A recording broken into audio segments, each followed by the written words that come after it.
Hello friends, स्वागत है आपका अपने चैनल लवी क्लासेस में। और मैं आपके लिए आपकी रिक्वायरमेंट के हिसाब से जो है बीईजी पर वीडियो लेकर के आ गई हूँ 104 पर। तो आपसे रिक्वेस्ट है कि अनयूजुअल मैसेज आप बार बार जो है व्हाट्सएप पर करते रहते हैं, तो प्लीज़ आप वो मैसेजेस ना करें। मैंने आपकी क्वेरीज पढ़ ली थी कि आपको किस किस टॉपिक पर रिक्वायरमेंट है, तो अगर आप मुझे टाइम नहीं देंगे वीडियोस प्रिपेयर करने का तो मैं कैसे वीडियो पोस्ट कर पाऊँगी। तो आप ऐसे ज़्यादा कमेंट्स जो है इससे रिलेटेड ना करें। हाँ, आपको जो टॉपिक चाहिए आप कमेंट्स में डाल दीजिए। आपको जो भी डालना है आप यूट्यूब पर कमेंट्स में डालिए वीडियोस पर, ना कि आप मुझे व्हाट्सएप पर मैसेज करते रहें। तो चलिए, इस वीडियो में मैं आपको बताऊंगी पोर्टफोलियो से रिलेटेड जो है कई बार देखने को क्वेश्चन मिला है। तो पोर्टफोलियो पर जो भी क्वेश्चन है एक्सपेक्टेड, मैं वो सब आपको इसमें कवर करवाऊंगी। तो पहला क्वेश्चन देखिए क्या आ सकता है पोर्टफोलियो पर, कि पोर्टफोलियो की एडवांटेजेस क्या क्या होती हैं, इसके क्या क्या फ़ायदे हैं, और एक पोर्टफोलियो के अंदर आपको कौन कौन सी चीज़ें जो हैं वो इंक्लूड करनी होती हैं। तो ये क्वेश्चन जो है ये 6 मार्क्स का पूछा गया है पहले जब भी ये एग्ज़ाम में आया है, तो उस हिसाब से जो है मैं इस क्वेश्चन को आपको बता रही हूँ। तो देखिए, सबसे पहले तो आपको डेफिनेशन पता होनी चाहिए, आपको पता होना चाहिए कि पोर्टफोलियो होता क्या है। अगर पूछे या ना पूछे क्वेश्चन में, लेकिन आपको इंक्लूड ज़रूर करनी है डेफिनेशन। अगर पोर्टफोलियो पर क्वेश्चन आता है तो अच्छा आपका इंप्रेशन पड़ेगा इस चीज़ से। देखिए, एक पोर्टफोलियो जो होता है वो विजुअल रिप्रेजेंटेशन होता है किसी भी पर्सन की एबिलिटीज़ का, उसकी स्किल्स का, उसकी क्या क्या क्षमताएं हैं, उसकी कैपेबिलिटीज़ क्या हैं, उसकी नॉलेज का, उसकी क्वालिटी का। It present tangible proof of these skills and abilities in the form of artifacts, certificates and other documents। देखिए, आप अपनी एबिलिटीज़ को प्रूव करने के लिए, आप अपनी क्वालिटी को दर्शाने के लिए आप क्या करेंगे, उसके प्रूफ अटैच आप इसमें करते हैं कि आपकी क्या क्या जो है आपने अचीवमेंट्स हासिल की हैं, वो आप इसमें ऐड करते हैं। The portfolio provides evidence of a person's potential by demonstrating what he or she has accomplished in the past। यहाँ पे आएगा भाई what he or she, थोड़ा वो देख लेना है, what he or she has accomplished in the past, कि पास्ट में उसने क्या क्या अचीवमेंट जो है वो हासिल की है, वो सब जो है पोर्टफोलियो में उसका अटैचमेंट वो करते हैं। तो किसी भी आप इंटरव्यू के लिए जा रहे हैं, किसी भी आप जॉब के लिए अप्लाई कर रहे हैं, तो पोर्टफोलियो में ये चीज़ें जो हैं आपकी शामिल होती हैं। फिर देखिए आता है इंपॉर्टेंट क्वेश्चन कि इसको पोर्टफोलियो को बनाने की क्या क्या एडवांटेजेस हैं, क्या क्या फ़ायदा आपको मिलेगा अगर आप पोर्टफोलियो बनाते हैं। तो फर्स्ट ऑफ ऑल होता है it make focused preparation for interviews, कि आप किसी भी इंटरव्यू के लिए जब भी आप प्रिपेयर करते हैं तो आपका डेडिकेशन उसके प्रति जो है ये शो करता है, क्योंकि इसमें आप बहुत सारी डिटेल्स अटैच करते हैं। तो आप उसके लिए मतलब आपका फोकस जो है ये दिखाता है कि उस प्रोफाइल के लिए आप कितने डेडिकेटेड है। नेक्स्ट है it convince others of your skills, abilities and qualities pertaining to the job requirement, कि जो भी उस जॉब की रिक्वायरमेंट होती है उसके हिसाब से जो है कन्विंस अदर्स, जो भी इसको पढ़ेगा उसको वो इससे प्रभावित अवश्य होगा। थर्ड है कि showcase and hence communicate your skills clearly. देखिए, जब आप उसका डिटेल वर्जन देंगे, आप सारे प्रूफ आप अटैच कर रही हैं, अपनी सारी कैपेबिलिटीज़ को आप दर्शा रही हैं, तो ये शोकेस करेगा आपकी एबिलिटीज़ को, क्लियरली ये डिफाइन करेगा। एंड आपको जो है बताने की ज़्यादा ज़रूरत नहीं होगी, आपके पोर्टफोलियो को देखकर ही जो है एम्प्लॉयर वो इंटरव्यू जो भी लेगा तो वो उसको आपके बारे में काफ़ी जो है जानकारी वहीं से मिल जाएगी। It demonstrate the results of your work, कि आप कैसा काम करते हैं उसके जो रिजल्ट है वो ये डिपिक्ट करेगा। Next is establish the habit of documenting your accomplishment and result, कि आप किस तरीके से जो है अपने जब भी किसी काम को आप करते हैं तो आप उसमें किस तरीके से अपनी जो इच्छाएं हैं, मतलब उसके प्रति जो भी आपकी डेडिकेशन है वर्क के प्रति, जैसा आप काम करना चाहते हैं, आपकी कितनी क्षमता है उस काम करने की, और उसके आधार पर जो है रिज़ल्ट कैसा है, मतलब आपने जहाँ पहले भी कहीं काम किया है आपने वहाँ कैसे परफॉर्मेंस दी, आप कितने सक्सेसफुल रहे, वो ये आपका रिवील करेगा। Next is it create a personal database, आपके पास अपने बारे में जो है सारी जानकारी इसमें हो जाती है। क्योंकि देखिए रिज्यूमे जब भी आप प्रिपेयर करते हैं या सीवी आप लिखते हैं तो उसमें सिर्फ जो है आपकी शॉर्ट में कंसाइज जो होता है आपका रिप्रेजेंटेशन होता है, तो इसमें जो है आप सारा डिटेल में आप जो है अटैच करते हैं डॉक्यूमेंट्स वगैरह, तो इसमें एक पूरा डेटाबेस आपके पास तैयार हो जाता है। नेक्स्ट है assess your own progress in your career development, कि आपने अपने करियर में कितनी प्रोग्रेस की है, आपने आपकी थ्रू आउट द लाइफ आपने कितनी प्रोग्रेस की है, तो उसको असेस करने में भी ये आपकी हेल्प करता है, उसको इवेलुएट करने में ये हेल्प करता है। Next is a career portfolio works in job interviews to showcase a point to illustrate the depth of your skills or to use as a tool to get a second interview।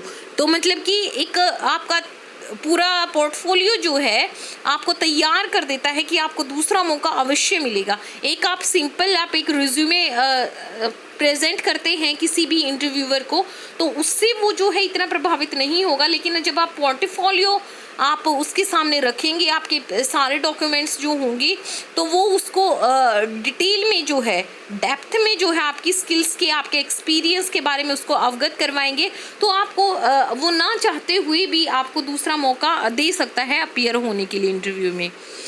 Next is a portfolio can be an important learning tool for students to help them assess their learning and make it compatible to the employer's need for skilled and capable employees।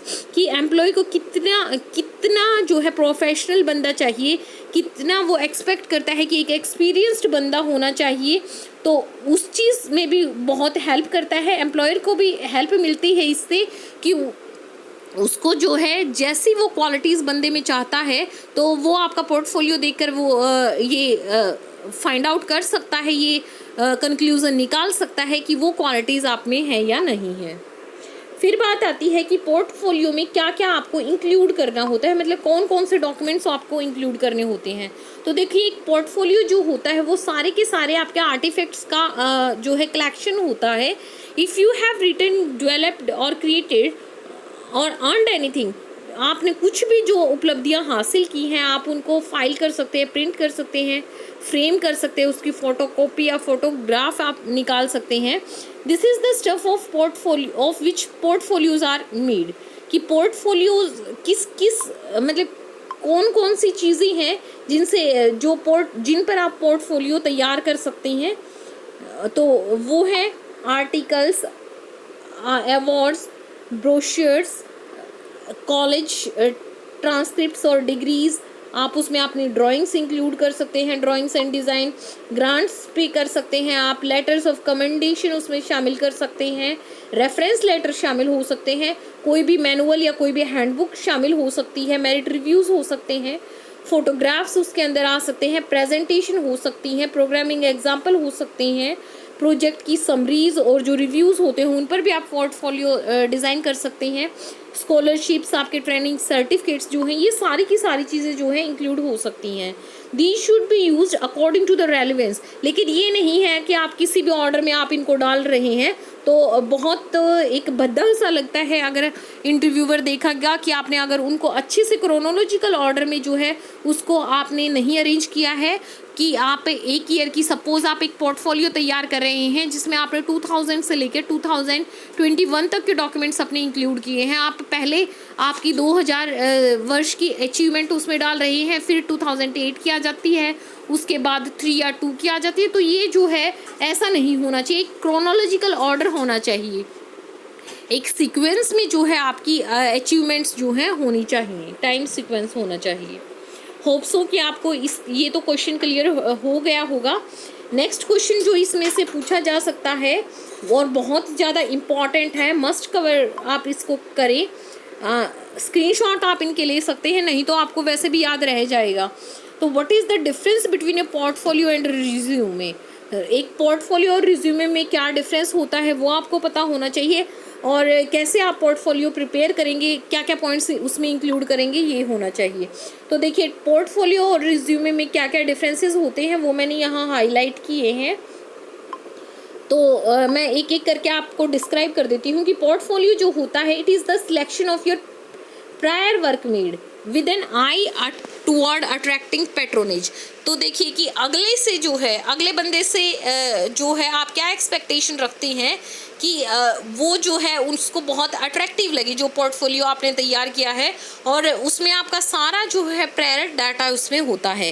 Resume तो एक जो होता है structured story होती है आपके career की, मतलब बनी चुनी कहानी आप इसको कह सकते हैं, कि जिसमें आप सिर्फ अपनी डिग्रीज़ की, जैसे अपने मार्क्स वगैरह आपने लगा दिया, अपनी हॉबीज़ जो है उसको शॉर्ट में डाल दिया या अपने एक्सपीरियंस को शॉर्ट में डाल दिया। तो ये एक स्ट्रक्चर्ड स्टोरी होती है कि पहले जो है आप अपना एम लिखेंगे, उसके बाद जो है आप सीधा उसमें अपनी जो है एजुकेशनल क्वालिफिकेशन डालेंगे, देन आप एक्सपीरियंस उसमें डालते हैं।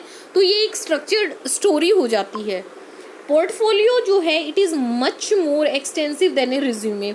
इसका ये बहुत ज़्यादा डिस्क्रिप्टिव होता है। इसमें सैम्पल्स और एविडेंसेस जो हैं, प्रूफ्स जो हैं आपकी वर्क के, आपकी वर्किंग प्रोफाइल के, वो इसमें होते हैं। डिटेल्ड प्रूफ इसमें शामिल होते हैं। रिज्यूमे जो होता है वो एक ब्रीफ डॉक्यूमेंट होता है। इसमें आपका जो है पर्सनल इन्फॉर्मेशन आ जाती है, एजुकेशन, वर्क एक्सपीरियंस और एक्टिविटीज़।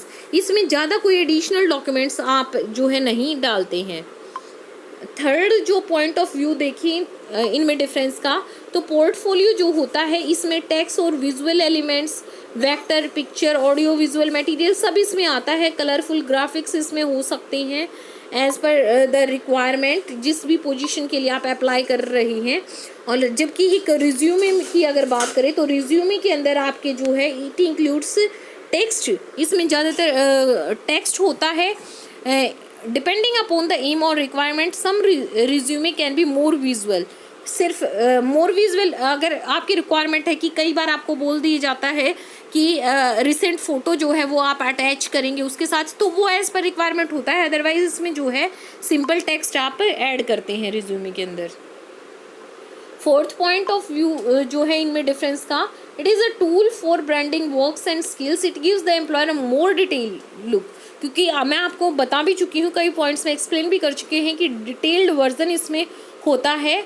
तो आपके वर्क और जो स्किल्स जो हैं आपकी, उनको ये बिल्कुल क्लियरली ये दर्शाता है।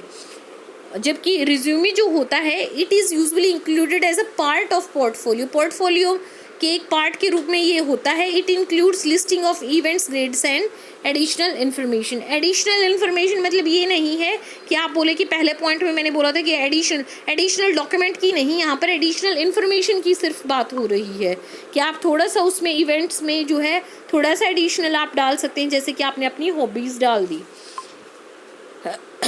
नेक्स्ट जो है देखते हैं पॉइंट फिफ्थ क्या है कि पोर्टफोलियो जो होता है it is not a resume. ये आप इसको एक रिज्यूमे नहीं कह सकते, क्योंकि ये रिज्यूमे से जो है बहुत ज़्यादा कॉम्प्रिहेंसिव होता है। रिज्यूमे जो होता है ये पार्ट होता है पोर्टफोलियो का। मतलब पोर्टफोलियो रिज्यूमे का पार्ट नहीं होता, बल्कि रिज्यूमे जो है ये एक पोर्टफोलियो का पार्ट होता है। फर्स्ट डॉक्यूमेंट आप जो है अपने पोर्टफोलियो में अटैच करते हैं वो आपका रिज्यूमे या आप CV कहें वो हो सकता है। सिक्स्थ पॉइंट जो है, जो रिज्यूमे होता है ये बहुत कॉम्प्रिहेंसिव होता है, ये मैंने बताया। लेकिन जो एक फॉर्मल रिज्यूमे तैयार होता है उसमें मैक्सिमम जो है 20 पेजेस ही आप करें। ऐसा नहीं है कि आप उस पर पूरी बुक तैयार कर दें। और it is usually presented in a professional 3 ring binder में आप इसको जो है डॉक्यूमेंट्स को अटैच करते हैं। और जो रिज्यूमे होता है it is generally no longer than 2 और 3 पेजेस। ज़्यादा से ज़्यादा 2 या 3 पेज का ही रिज्यूमे होता है। लेकिन जो पोर्टफोलियो होता है वो आपका 20 पेजेस तक का हो सकता है। Next point is a portfolio is not sent out like a resume. जैसे कि आप मेल कर देते हैं, कहीं पर वैकेंसीज़ निकली हैं, आप न्यूज़पेपर में या कहीं पर भी ऐड आप उसका देखते हैं, आपको दे दिया जाता है कि यहाँ पर आप ईमेल आईडी पर अपना रिज्यूमे सेंड कीजिए। तो रिज्यूमे आप जॉब एम्प्लॉयर को अपीयर होने से इंटरव्यू में पहले आप अपना मेल कर सकते हैं। लेकिन पोर्टफोलियो जो है वो इस तरीके से सेंड नहीं होता है। इसको आप फिजिकली ही अपने साथ कैरी करते हैं जब भी आप इंटरव्यू देने जाते हैं। तो ये कुछ डिफरेंसेस थे, जो इम्पोर्टेंट डिफरेंसेस थे पोर्टफोलियो और रिज्यूमे को जो सेपरेट करते हैं। फिर बात आती है कि आपको रिज्यूमे प्रिपेयर करना है तो आप कैसे प्रिपेयर करेंगे, पोर्टफोलियो प्रिपेयर करना है तो आप कैसे प्रिपेयर करेंगे। तो तो it is also very important. तो देखिए पोर्टफोलियो जो है एक इंडेक्स के साथ शुरू होता है। पहले आपको एक इंडेक्स प्रिपेयर करना होता है। First page of the portfolio should be the index. This will give interviewer a concise view overview of what is actually content in the portfolio.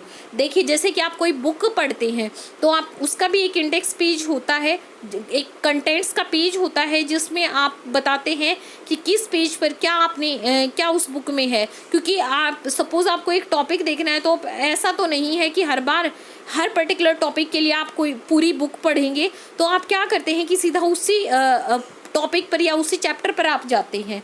तो इसी तरह से पोर्टफोलियो में होना चाहिए कि आप एक इंडेक्स तैयार करें जहाँ पर जो है आप मेंशन करेंगे कि आपने क्या क्या इसमें अटैच किया हुआ है, वो हेडिंग्स आप मेंशन करेंगे।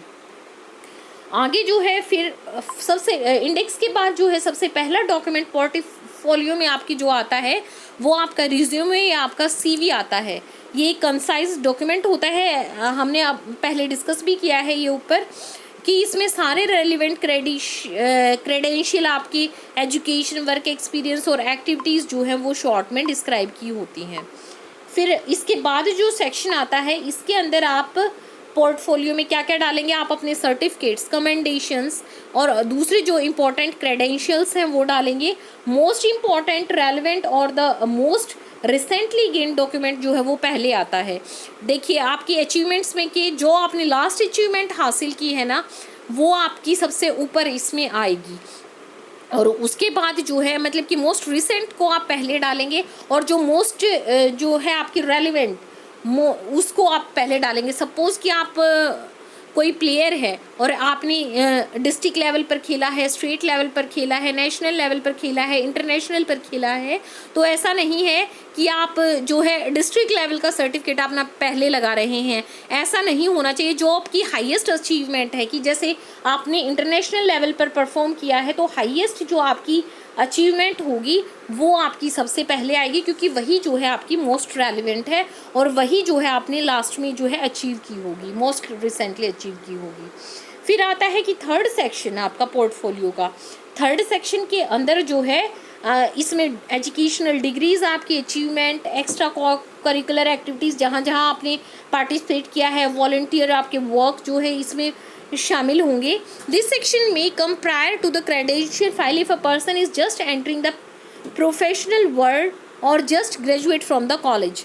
देखिए अगर आपने अभी अभी डिग्री हासिल की है और आपने इसके अलावा जो है काम कहीं पर नहीं किया है तो ये सेक्शन जो है आपका अचीवमेंट्स वाले सेक्शन से, इस वाले अचीवमेंट्स से जो है पहले भी आ सकता है, क्योंकि आपने सपोज़ कोई हायर अचीवमेंट्स आपने हासिल नहीं की हैं तो आप अपनी डिग्रीज़ को ही जो है अपनी को करिकुलर एक्टिविटीज़ जहाँ पर भी आपने पार्टिसिपेट किया है उनको जो है इससे पहले आप डालेंगे। जो फाइनल सेक्शन की अगर बात करें तो फाइनल सेक्शन के अंदर आपकी पर्सनल इन्फॉर्मेशन आती है। आपने जो जितना कुछ भी अपने पोर्टफोलियो में लिखा है उसका ब्रीफ डिस्क्रिप्शन जो है वहाँ पर होगा। तो होप कि आपको ये पॉइंट्स बिल्कुल क्लियर हो गए होंगे। अगर आपको अच्छा लग रहा है डिस्कशन तो एक लाइक ज़रूर दें, एक अच्छा सा कमेंट आप जो है इस वीडियो के नीचे डालें कमेंट बॉक्स में। फिर है कि इम्पोर्टेंट पॉइंट्स आपको क्या क्या याद रखने हैं जब भी आप कोई अपना पोर्टफोलियो तैयार कर रही हैं, तो आपको क्या क्या गलतियां नहीं करनी है, मतलब क्या क्या पॉइंट्स आपके माइंड में होने चाहिए वो मैं आपको बता देती हूँ। तो देखिए सबसे पहले कि आइडियल जो एक आदर्श अच्छा जो पोर्टफोलियो होता है वो ऑर्गेनाइज्ड होता है, बिल्कुल क्लियर होता है। एक क्लियर पिक्चर जो भी पर्सन उसको प्रिपेयर कर रहा है और जिस भी पोजीशन के लिए अप्लाई कर रहा है उसकी होनी चाहिए। दूसरी चीज़ जो है कि it is important to remember that the interviewer is busy, so the portfolio should present a person in the best light without too many frills और टाइम कंज्यूमिंग इंक्लूजन्स। देखिए जहाँ पर भी आप इंटरव्यू देने जाएंगे ऐसा तो नहीं है कि आप अकेले पर्सन हो वहाँ जिसने वहाँ अप्लाई किया हुआ हो। हज़ारों लाखों और बहुत सारी जो हैं एप्लीकेशंस आती हैं, तो उनमें से क्या होता है कि अगर आपका बेस्ट पोर्टफोलियो आपने तैयार किया है, आपका बहुत अट्रैक्टिव है, बहुत ज़्यादा टाइम कंज्यूमिंग नहीं है, तो वो ज़रूर फैच करेगा अटेंशन, ज़रूर जो है इंटरव्यूअर आपके प्रति जो है वो अट्रैक्ट होगा और आपको सबसे पहले जो है उसके लिए शॉर्टलिस्ट किया जाएगा। तो उसमें बहुत ज़्यादा आपको कहानियाँ नहीं गढ़नी है, बहुत ज़्यादा फ्रिल्स उसमें नहीं होनी चाहिए, क्योंकि इससे जो है वो डिसअपॉइंट हो सकता है जो भी बंदा शॉर्टलिस्ट करता है आपके documents. Next is portfolio like the resume should be fluid, adjustment need to be made in each of the position sort, कि ऐसा फ्लूड होना चाहिए। अगर आपको कोई भी डिटेल आपको याद आती है बाद में जो इंपॉर्टेंट थी और आपने अटैच नहीं की, तो आपका इतना फ्लैक्सिबल होना चाहिए कि आप उसमें बीच में जो है एडजस्टमेंट कर सकें, बीच में जो है वो डॉक्यूमेंट अटैच कर सकें। Next is it is important to keep the portfolio updated and complete, कि आपको अपडेट रखना है अपना पोर्टफोलियो। कि सपोज़ आपने पहले कहीं किसी और ऑर्गेनाइजेशन में काम किया है, आप कहीं और कर रहे हैं, तो आप रिसेंट जो है आपका 2-3 साल का वो तो आपने अटैच नहीं किया, और पुराना जो है एज इट इज़ जो आपने पहले कहीं जॉब के लिए अप्लाई किया था तब तैयार किया था एज इट इज़ वो जाकर आप करंट एम्प्लॉयर को दे देते हैं। तो ऐसा नहीं होना चाहिए। आपको जो भी आपके रिसेंट अचीवमेंट्स हैं वो आपको हर बारी की जो है उसमें इंक्लूड करनी है। Last important point that should be kept in mind is, at the back of your mind, you keep looking for the documents to add to your notebook. The portfolio is your best chance of demonstrating skills and experience to a prospective employer. Make sure you have one. कि आपको जो है देखिए portfolio जो है आप इतना आप बताकर नहीं उसको इम्प्रेस कर पाएंगे, बोलकर आप इम्प्रेस नहीं कर पाएंगे एम्प्लॉयर को। तो आप जो भी आप लिख रहे हैं उसके सारे माइंड जो है आपके माइंड में सारे पॉइंट होनी चाहिए कि आप सुनिश्चित करें कि आपने सारे इंपॉर्टेंट पॉइंट उसमें इंक्लूड किए हैं, कुछ भी इंपॉर्टेंट चीज़ उसमें से छूट ना जाए, क्योंकि वही चीज़ें हैं जो आपको एम्प्लॉयर जो है जिस बेसिस पर आपको जो है जॉब देगा। तो ये था पोर्टफोलियो के बारे में जो भी एक्सपेक्टेड क्वेश्चंस थे, जिस तरीके से भी आ सकते थे। एक और इम्पॉर्टेंट चीज़ जो मुझे लगी मैंने इंक्लूड की है वो ये है कि आपको ना जो कुछ कई पेपर में भी ये पूछा जा सकता है कि जो भी आप पोर्टफोलियो डिज़ाइन करते हैं आपको या इसके बेसिस पर कोई पैसेज दे दिया जाता है, उसमें से आपको छांटने को बोल दिया जाता है, तो कुछ फ्रेजेस हैं जिनके लिए आपको वन वर्ड उसका पता होना चाहिए। तो ये भी इम्पॉर्टेंट है। पहला है कि results that are easy to see so there is no doubt in, वो होता है टेंजिबल। टेंजिबल वर्ड जो है पहले मैंने आपको डेफिनेशन जब बताई पोर्टफोलियो की वहाँ भी वर्ड यूज़ किया था। तो टेंजिबल का मतलब होता है results which are easy to see, जिनको आप अच्छे से देख सकते हैं, वो आपके क्लियर है, कोई डाउट उसके रिगार्डिंग नहीं है, तो उसको क्या बोलते हैं tangible. Second is evidence that shows people your abilities, कि ऐसे प्रूफ जो लोगों को आपकी एबिलिटीज़ को दिखाएंगे, आपकी योग्यताओं को दिखाएंगे, उसको क्या बोलते हैं क्रेडेंशियल। क्रेडेंशियल टर्म भी मैंने ऊपर यूज़ की थी, तो जो टर्म्स यूज़ की थी उनके मीनिंग मैं आपको बता रही हूँ। Ornamental object of no great value, कि ऐसा ऑब्जेक्ट जो आप यूज़ कर रहे हैं लेकिन वो ज़्यादा वैल्यूएबल नहीं है, वो है फ्रिल्स। कि अभी बताया था मैंने आपको कि फ्रिल्स, लॉन्ग फ्रिल्स आप मनगढ़ंत कहानियाँ उसमें ऐड ना करें। Next is arrange in order of time of occurrence, की एक टाइम सिक्वेंस में अरेंज करना क्या कहलाता है chronological order. An object produced और शेप्ड बाय ह्यूमन क्राफ्ट, वो होता है आर्टिफैक्ट। आर्टिफैक्ट से आपको अटैच करने होते हैं आपके पोर्टफोलियो में। तो आर्टिफैक्ट क्या होता है, एन ऑब्जेक्ट प्रोड्यूस्ड और शेप्ड बाय ह्यूमन क्राफ्ट, जो आपने अपने हिसाब से जो है ऑब्जेक्ट्स तैयार किए हैं वो। एन ऑफिशियल अवार्ड और रिकमेंडेशन, उसको क्या बोलते हैं कमेंडेशन, जो आपके पोर्टफोलियो में मैंने आपको बताया था कि जब आप इंक्लूड करेंगे कि कौन कौन से सेक्शन में क्या क्या आना चाहिए, तब वहाँ यूज़ हुआ है। Expressing much in few words, तो होता है कंसाइज, जैसे कि आप कंसाइज में लास्ट जो होता है फाइनल सेक्शन जो पोर्टफोलियो का होता है वहाँ पर आप उसका ब्रीफ डिस्क्रिप्शन जो देते हैं, कंसाइज जो डिस्क्रिप्शन देते हैं। कमिंग बिफोर, पहले कोई चीज़ आ रही है तो उसको क्या बोलते हैं प्रायर। तो देखिए यही था मेरे पास जो पोर्टफोलियो के रिगार्डिंग मुझे इंपॉर्टेंट लगा वो, और मोस्ट एक्सपेक्टेड ये है मैंने आपको बताया है। बाकी चीज़ों के भी फॉर्मेट मैं आपके लिए लेकर के आऊँगी, पर ध्यान रखिए आप कोई अनयूजुअल क्वेरीज आप व्हाट्सअप नहीं करेंगे मुझे। वीडियो को लाइक कर दें और नेक्स्ट वीडियो के लिए ट्यून्ड रहें। Thank you.